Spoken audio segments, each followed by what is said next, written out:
Hi everyone! Welcome back to Practical Pam. Is everyone having a good Monday? Has the weather been warming up where you are? Practical Pam enjoys getting fresh air, even if the weather outside isn't perfect. Remember to print out your Utilities 101 handout so you can follow along with me today. The link to the handout should be just below the video in the description. If you're new here, we want to say welcome. Practical Pam puts out a new video every week on helpful topics like budgeting, government, and home economics. Through our lessons, we answer common queries for the growing mind, provide worksheets to help retain our lessons, and challenge our viewers with Practical Pam's Project of the Week. Last week, we discussed taxes. Today, we're going to talk about utilities. Does everyone have their handout and a pencil? Great, let's get started. So, what are utilities? Utility is a noun that means the state of being useful, profitable, or beneficial. We can also use it as an adjective to describe something that is useful or designed to be functional. When we're speaking about utilities in today's lesson, we're talking about an organization supplying the community with electricity, natural gas, water, or sewage. We use utilities to heat our homes, cook our food, bring in clean water, and remove waste. Each community shares utilities, meaning they usually get their electricity, gas, water, and sewage removal from the same sources. Because of this, utilities are partially controlled and regulated by governments. If you're curious about how government affects our daily lives, be sure to check out our Government 101 video. We'll put a link in the description below. Utilities cost money for people to use. Usually the cost depends on how much you use the utility. A house that keeps all its lights on all day will usually pay more for their electricity than a house that only turns its lights on for half the day.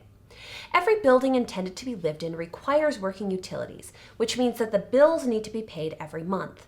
Unpaid utility bills can lead to the provider canceling service to the home, even if people are still living there. A home with people living in it and utilities turned off can get into trouble with the government, including fines and potential eviction, or forcing people to leave the home. So, as you can imagine, it's important to pay these bills promptly and do what you can to make sure the amount is as low as reasonably possible. Now, that's not to say you should never turn your lights on or enjoy a nice shower, but just like we discussed in our Home Economics 101 video, being mindful of our actions can contribute to the happier household. Usually, when you own a building or you rent, you do need to pay for your utilities. Some people who rent have their utilities included in their rent, which means they pay the same amount every month, regardless of how much or how little they use them. Other renters who live in a building with many apartments may pay a percentage of the monthly utility bill charged to the whole building, based on how big their apartment is or how many people live there. It's important to ask about the cost of utilities before signing any rental agreement or purchasing any property. Now, let's take a look at each of the 4 utilities and discuss what they do and where they come from. First, let's talk about electricity. Almost all homes in the United States use electricity. Electricity is responsible for heating and cooling houses, heating water in a hot water tank, electric lighting, and anything that plugs into a wall socket or has a special hookup, like refrigerators and freezers, electric ranges, washing machines and clothes dryers, televisions and computers, cell phone chargers, hair dryers, toasters, and so on. Electricity is one of the defining characteristics of modern living. So where does our electricity come from? Electricity is delivered to our house in currents through wires. An electricity plant generates electricity for a certain area. Electricity is carried through the power lines, either on an overhead power line or underground. Electric plants can generate electricity in several ways, usually hydroelectric, nuclear, solar, or wind. Whatever method we use to generate electricity, the electricity is still the same. Electricity from a hydroelectric plant that burns coal is the same as electricity stored in a solar panel or generated by a wind turbine, though the amount of electricity produced can vary.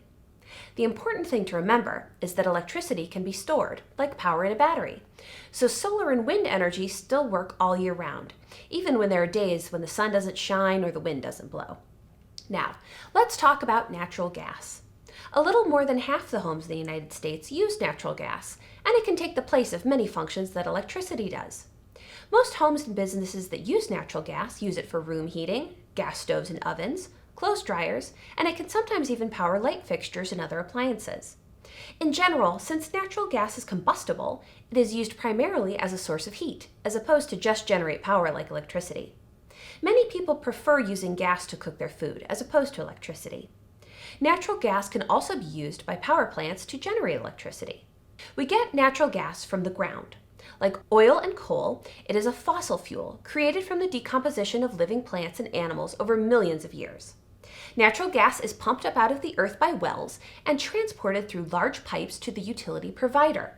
Smaller pipes connect local buildings to the provider. Lastly, let's talk about water and sewage. Water is essential for life, and we use water for drinking, cooking, and washing.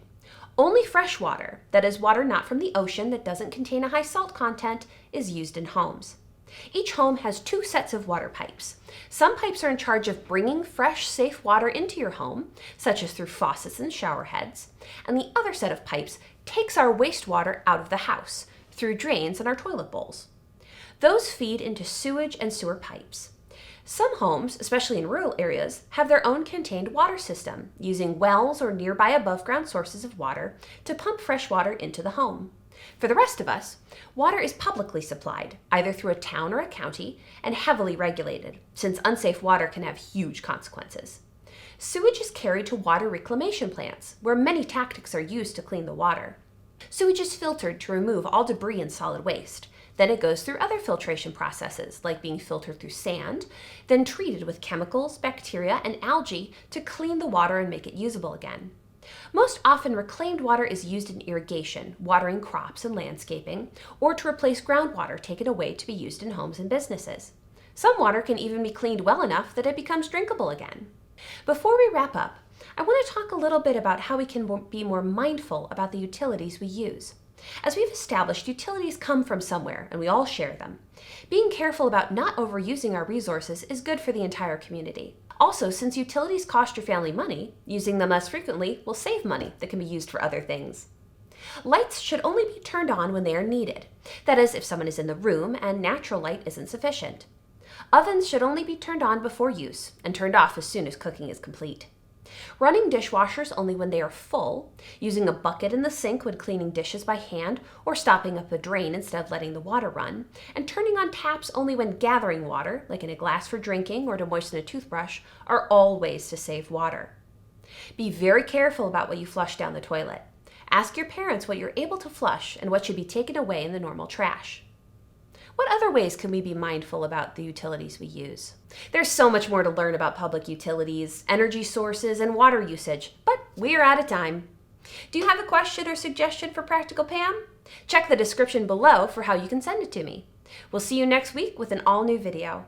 Remember to subscribe to the Best Brains YouTube channel if you haven't already, and check bestbrains.com/interactive-workbook for a free downloadable workbook full of fun activities. Thanks for joining me today. Bye! Goodbye! Bye!